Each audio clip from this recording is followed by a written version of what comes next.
Hi everyone, I'm Maria McLachlan. I want to say something about rights because the topic has been on my mind ever since I watched Kelly J engaging with that gang of gender nutters at Nottingham Speakers Corner last weekend. Let's have a quick look.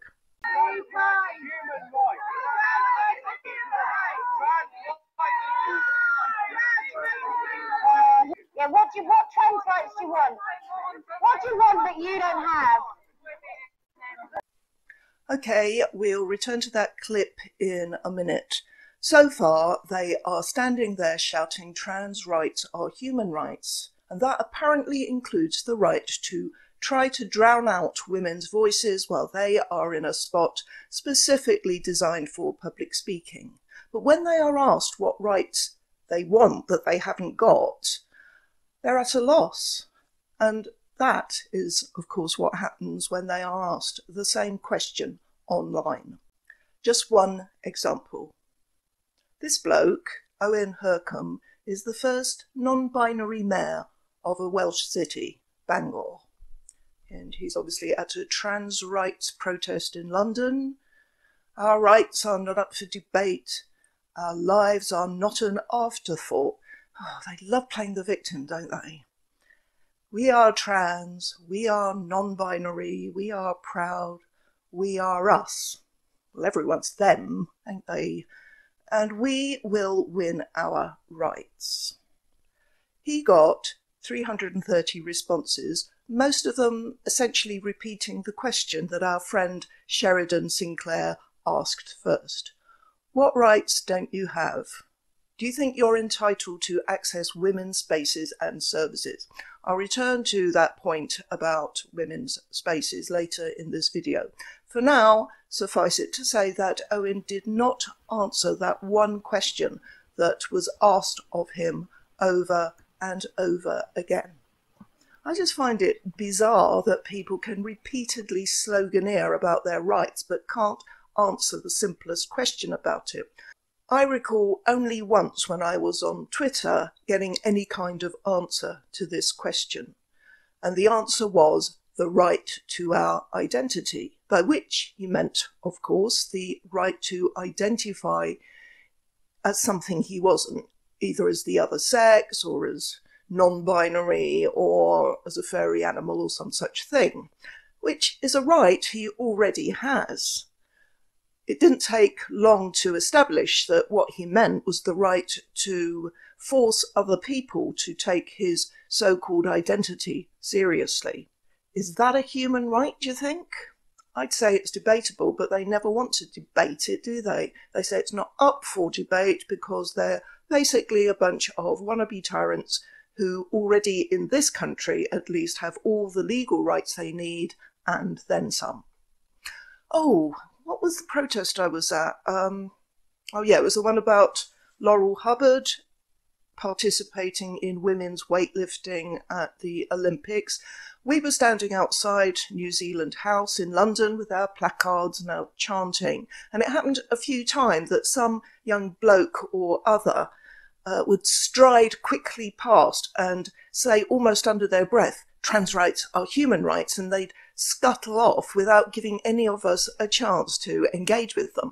I wanted to know if they included cheating women out of places in national sports teams as a human right, but they were like the fastest cake in the world. Scone! Anyway, going back to the Nottingham clip. Yeah, what trans rights do you want? What do you want that you don't have? So, a female voice from somewhere off camera finally answers the right to not be murdered. Gosh, do you know that here in the UK, the law says that you can't just go out and kill people because you don't like them. And you've probably got similar laws in other countries too. I'm not sure about the US, come to think of it. That was a joke. But what I didn't realise until I heard that young woman speak was that in spite of Article 2 of our Human Rights Act protecting our right to life, and in spite of the prohibition against killing people being well established in common law in this country, apparently none of it applies to trans-identifying people. Well, that's terrible, and we absolutely ought to be out campaigning for a law giving them the right not to be murdered so that they can be equal to everyone else. It's also, in the circumstances, very surprising that the murder rate for trans-identifying people in this country has, for the past decade, been fewer than one a year, according to transrespect.org, which is the charity that monitors this stuff. That makes them, statistically, the safest demographic. Okay, let's stop being silly. My advice to any trans activists watching is get your act together. Don't talk about trans rights unless you're prepared to be specific about what you mean. Come armed with reliable data instead of just slogans because your bluff is being called. You made yourselves look ridiculous at Nottingham. Acts that hurt people tend to be against either the criminal law or civil law. But when people use the word rights, we're not just talking about legal rights, are we? We are talking about what we think are or should be rights because they seem morally right, and sometimes there is a general consensus or a large majority view on what is morally right at a certain time and place, though that view may change over the years, as has happened with homosexuality. And sometimes there will be deep division, as with abortion and various things to do with the COVID pandemic at the moment. When people talk about trans rights in the UK, they are mostly not talking about legal rights because the legislation that protects them from hurt is already there. I found one website, though it's Canadian, called queerevents.ca, and it lays out what trans activists mean when they talk about trans rights. Trans rights are human rights. When we talk about trans rights, we mean the right to exist without fear of harassment, violence, and discrimination. We are constantly battling for the right to do everyday tasks with the same level of respect and decency as everyone else. Trans Rights 101. We just want to live our lives without judgment. We want to walk down the street on our way to work and school without inappropriate comments and stares. Don't we all?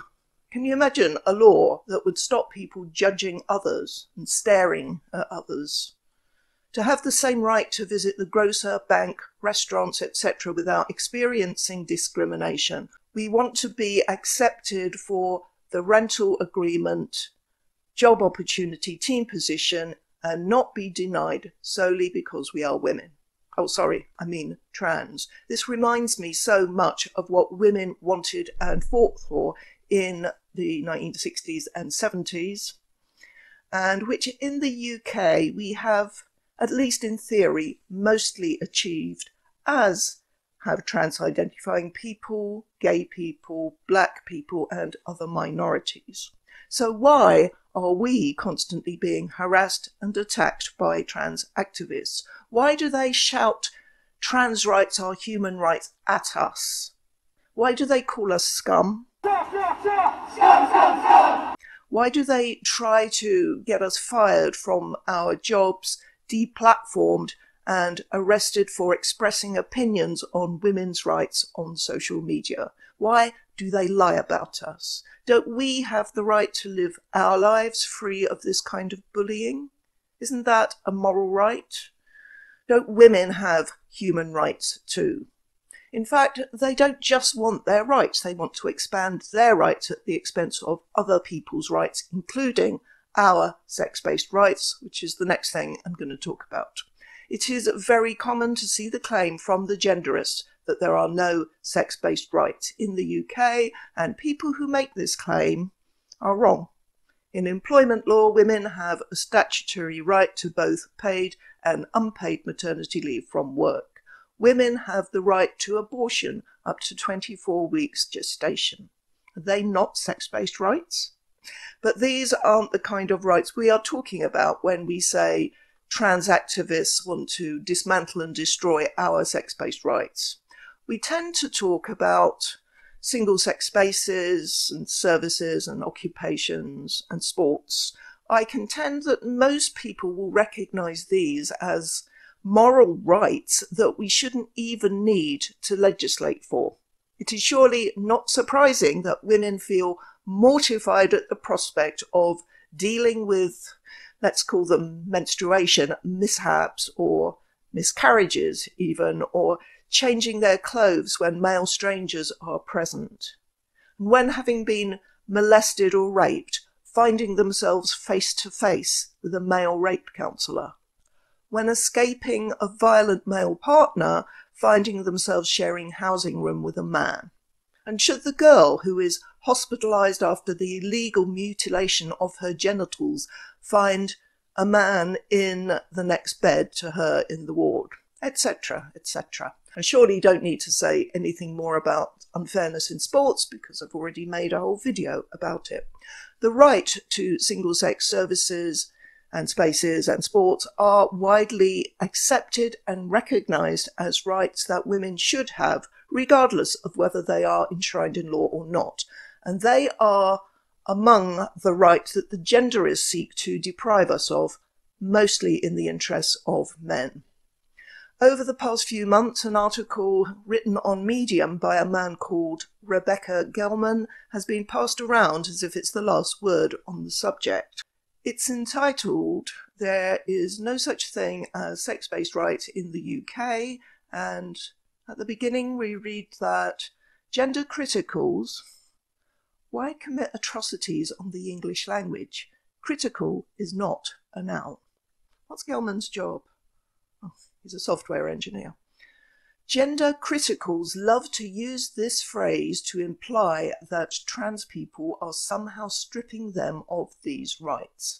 He then says, anyone with a brain, blah blah, silly snarky comment, knows that this is complete hogwash. The immediate rebuttal is that trans rights are not in conflict with anyone's rights because the supposed right being espoused is basically the right to choose who is around you.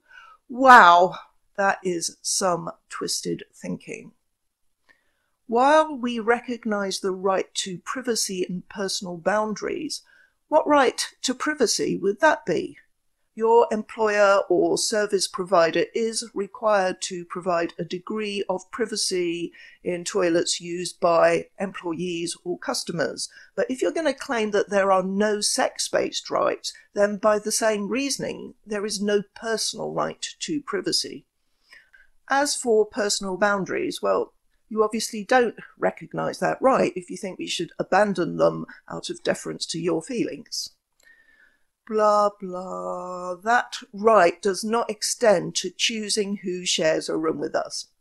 I think anyone with a brain knows that that is complete hogwash, but let's roll with it for the moment.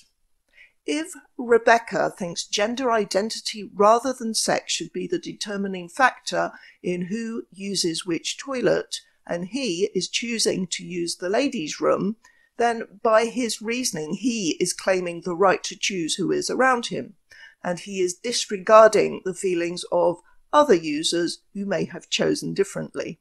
What Rebecca Gelman is doing here is what we see genderists do time and time again. He is conflating who with what, and it is dishonest. When I see a long queue for the ladies' room in a public place, I don't want the right to choose who in the queue should accompany me into the toilet. The right we are talking about is keeping certain spaces single-sex, as they have always been. It's not about who uses them, it's about whether or not those users are female. And yes, I know about trans-identifying men having always used the ladies. It makes no difference. If places are in principle single-sex, then we can claim the right to challenge people of the other sex who come into them if we choose to. We're told that these alleged rights are hard fought for. I personally could not find any information on Wikipedia on the Battle of Waterloo. Oh, groan. In reality, no such thing exists. A word of advice, Rebecca, don't confine yourself to Wikipedia as your entire source of information. Try Claudia Elphic's comprehensive article on historicuk.com in which you can read that women's toilets were indeed hard fought for in this country, as were separate women's prisons. Didn't you read about Elizabeth Fry when you were at school? And so were women's domestic violence refuges. That is very recent history. It actually happened in my lifetime. Well, okay, not that recent. Now, to get on to his assertion that there is no such thing as sex-based rights in the UK, what he means by this is that the law in the UK does not confer the right on individual women or men to demand or expect certain spaces or services to be single-sex, and he's correct. As he explains, the Equality Act 2010 is a law that is intended to prevent discrimination on the grounds of any one of 9 protected characteristics, putting the onus on the employer or service provider to ensure it doesn't happen. The list includes both sex and gender reassignment, and that means there is a potential conflict of interest when a trans-identifying person of one sex wants to access a space or service marked or advertised for the other sex only, or take part in a sport. The Equality Act does allow for exceptions. It does allow for certain spaces and services and occupations to be single sex in certain circumstances, and those sports in which one sex has a physical advantage, which is most of them. To say that people don't have sex-based legal rights because the Equality Act is about protecting people from discrimination is rather pedantic. It's a bit like saying we don't have the right not to get raped because the law only makes rape illegal and doesn't specify that we should all be free to go about our business without getting raped. What difference would that make? The criminal law, as ineffective as it may be in deterring criminals and protecting people from their actions, does, in effect, give us the right not to have crimes committed against us. And this is an argument that genderists will conveniently use themselves when it suits them to do so. Here is an example from Twitter. It's by, Rebecca Gelman. But allowing trans women into women's spaces doesn't actually legalise sexual assault. It's still illegal, and it's still illegal to defend yourself against it. Doesn't that, in effect, mean we have the right not to get sexually assaulted? We can legally defend ourselves against it. We can report it, and that, according to the gender plonkers, is reason enough to make it easier for men to come into our spaces if they claim to be women. Their right to choose who is around them must take priority. Hey, Rebecca? The best source of information about women's rights in this country that I know of is legalfeminist.org.uk, which is written by a group of lawyers. In one of their articles, they point out that the Equality Act recognises that equality in its purest form, whereby no service provider was allowed to distinguish between child and adult, man and woman, belonging or not to a particular faith, would lead to injustice. In particular, it reflects that equality does not always mean treating everyone the same. I've made this point before. Genuine equality does not mean treating everyone the same. It means giving people what they need in the interest of fairness. Single-sex sports is the most obvious example. And regardless of whether a judge would agree with me or not, because as we saw from Maya Fulstutter's case, they don't always get it right first time, but I would contend that if you defer to men's feelings and allow them to use a female space, causing distress to female users, that's not equality. That is a violation of our sex-based rights. Now, the same article gives a long list of things that happen mostly or exclusively to women and concludes that until sexism is eradicated, sex-based rights are indispensable. In response to a commenter, the writer said, "Sex-based right is a shorthand, perhaps an inadequate one, for the assembled protections, exceptions and rights allowing single-sex provision." So I think it's fair to say that the law is not quite as simple as Rebecca Gelman and other cultists are trying to present it as. Oh, an interesting communication from Kelly J this morning, linking to an article on her website by an anonymous writer, but it's about the Equality Act being manipulated by the trans lobby. I will link below.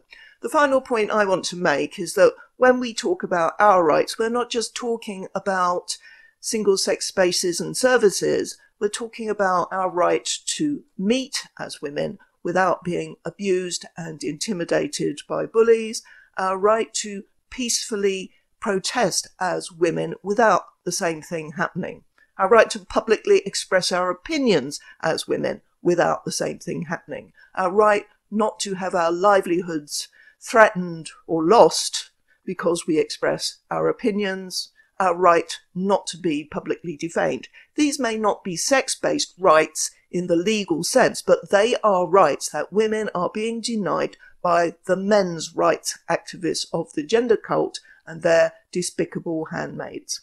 That's all. Thanks for watching. Bye.